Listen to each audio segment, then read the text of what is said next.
జగన్మాత అయిన శ్రీ మహాలక్ష్మి దేవి కరుణ ఉంటే ప్రతి కుటుంబం సుఖ సంతోషాలతో ఉంటుందన్న భావన మొదటి నుండి ప్రజల్లో ఉన్న కారణంగానే విష్ణువుకి అత్యంత ప్రీతికరమైన ఈ శ్రావణ మాసంలో వరలక్ష్మి వ్రతాన్ని నిర్వహించి మహాలక్ష్మిని ఆరాధిస్తారని టీడీపీ కాకినాడ రూరల్ కోఆర్డినేటర్ పిల్లి సత్యనారాయణమూర్తి, మాజీ ఎమ్మెల్యే పిల్లి అనంతలక్ష్మి దంపతులు తెలిపారు. వలసపాకల్లోని తమ నివాసంలో మాజీ ఎమ్మెల్యే అనంతలక్ష్మి నేడు వరలక్ష్మి వ్రతం కావడంతో అత్యంత భక్తి శ్రద్ధలతో అమ్మవారికి ప్రత్యేక పూజలు నిర్వహించారు.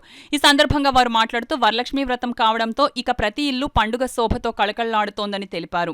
వరలక్ష్మి వ్రతమాచరించే ప్రతి ఒక్కరికి పూజా ఫలం దక్కాలని, ప్రతి కుటుంబం ఆయురారోగ్యాలతో అష్టైశ్వర్యాలతో తూలతూగాలని ఆకాంక్షించారు. అనంతరం కార్యకర్తల ఇండ్లలో నిర్వహించిన సామూహిక వరలక్ష్మి వ్రతాల్లో పాల్గొని వ్రతమాచరించారు.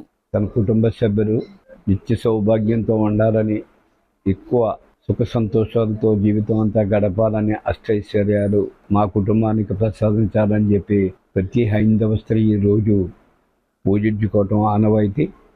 ఈ ఆనవాయితీ ప్రకారంగా ఈ రోజునున్న కార్యకర్తలందరూ కూడా మరి వారి వారి భార్యల యొక్క వరలక్ష్మి పూజలో పాల్గొని అన్ని విధాలుగా కూడా ఒక పక్క రాష్ట్రం, ఒక పక్క కుటుంబం సుఖ సంతోషాలను పూజించడం జరుగుతుంది. ఏది ఏవైనా ఈ వరలక్ష్మి వ్రత సందర్భంగా కుటుంబ సభ్యులందరికీ కూడా అష్టైశ్వర్యాలు, ఆరోగ్యాలు కలిగి భగవంతుడు అన్ని విధాలుగా ఉండాలని, పూజా ఫలితం ప్రతి వారికి రావాలని చెప్పి మనసా కోరుకుంటూ అందరికీ కూడా వరలక్ష్మి వ్రతం, అందరూ ముఖ్యంగా సోదరీమణులందరికీ కూడా వరలక్ష్మి వ్రత శుభాకాంక్షలు తెలియజేస్తాం.